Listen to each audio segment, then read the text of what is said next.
সামনে আসতেছে ঈদ। আর ঈদে তো সবার ঘরে ঘরে কম বেশি ডেজার্ট বানানোই হবে। আর ডেজার্টটি যদি এরকম নরম তুলতুলে সফট এত সুন্দর একটা ডেজার্ট হয়, তাহলে তার কোনো কথাই নেই। আসসালামু আলাইকুম, আমি রুবি। আজকে আপনাদের জন্য একটি রেসিপি নিয়ে চলে এসেছি। আর এই রেসিপিটি বানাতে বিশ্বাস করুন মাত্র ৪টি ডিম দিয়ে আমি এই পুডিংটি করেছি। আর এত মজা, এত সফট হয়েছে। আপনারা যদি রেসিপিটি ফলো করেন ঠিক আপনাদেরও এরকম হবে ইনশাআল্লাহ। আর প্রথমে আমি কড়াই নিয়েছি, এখানে 1/2 লিটার পানি দিয়েছি, একটা তেজপাতা, দারচিনি এবং এলাচ দিয়েছি 4টি, দিয়ে পানিগুলোকে সিদ্ধ দিয়েছি। আর এই দিক দিয়ে একটা কড়াই বসিয়ে কড়াইয়ের মধ্যে 1/2 কাপ চিনি দিয়েছি।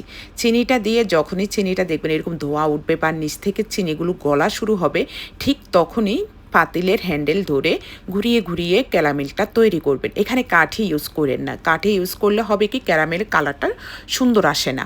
আর যখনই চিনিটা গলে যাবে ঠিক তখনই এখানে আমি দিয়ে দিয়েছি 1/2 কাপের মতো পানি দিয়েছি। আর একটু ক্যারামেলটাকে করে নিচ্ছি। আর এদিক দিয়ে আমার গরম পানিটাও হয়ে গেছে।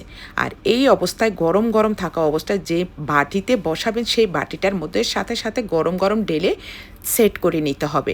সেটটা করার সময় অবশ্যই এরকম ঘুরিয়ে ঘুরিয়ে ভালো করে সেট করবেন, তাতে হবে কি পুডিংয়ের উপরের অংশটা একদম সফট সুন্দর দেখা যাবে। আর এইভাবে করে ঘুরিয়ে ঘুরিয়ে আমি সেটিং করে নিয়েছি।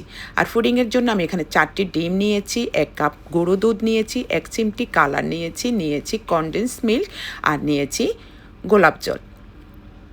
আর প্রথমে আমি এখানে দিয়ে দিচ্ছি 4টি ডিম, প্রথমে ব্লেন্ডারে সরাসরি ভেঙে দিচ্ছি। আপনারা চাইলে বাটিতেও ভেঙে তারপর ব্লেন্ডারে দিয়ে দিবেন, বা ডাল ঘুটুনি দিয়েও ঘুটে নিতে পারেন। দিয়ে দিচ্ছি 1 কাপ দুধ, গুঁড়ো দুধ, দিয়ে দিচ্ছি এখানে কনডেন্স মিল্ক। কনডেন্স মিল্কটা হচ্ছে আপনার মিষ্টি যেভাবে খান ঠিক সেভাবে দিবেন। কনডেন্স মিল্কের পরিবর্তে এখানে আপনারা চিনিও দিতে পারেন।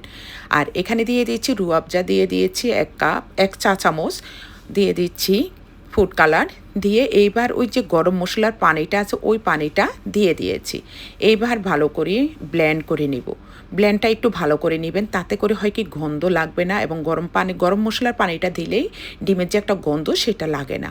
আর এভাবে করে আমি বাটিতে সরাসরি ঢেলে নিয়েছি। এইবার কড়াইতে বসিয়ে দিয়েছি হাইস্ট 10 মিনিট, 8 থেকে 10 মিনিট লাগবে আমার হতে, একদম সুন্দর দ্রুত হয়ে যায়। আর এভাবে করে আমি একটা ফয়েল পেপার দিয়ে বাটির মধ্যে ঢাকনা দিয়ে বসিয়ে দিয়েছি। ঠিক 10 মিনিট পর আমি চলে এসেছি। একটা কাঠি নিয়ে কাঠিটা ঢুকিয়ে দেখতেছি, যদি না হয় তাহলে কাঠের মধ্যে লাগবে, আর যদি হয়ে যায় তাহলে কাঠের মধ্যে কোনো কিছু আসবে না। তার মানে আমার পুডিংটি শেষ। পুডিংটা হওয়ার পর একটু রেস্টে রেখে দিয়েছিলাম ফ্রিজে, তারপর নামিয়ে এবার পরিবেশনের পালা।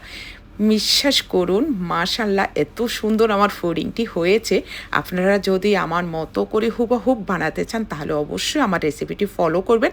আর একদম অ্যাকুরেট যে মাপগুলো অবশ্যই দিবেন, তাহলে আপনাদেরও ইনশাআল্লাহ এত সুন্দর হবে। আবারও নতুন রেসিপি নিয়ে হাজির হব। আল্লাহ হাফেজ।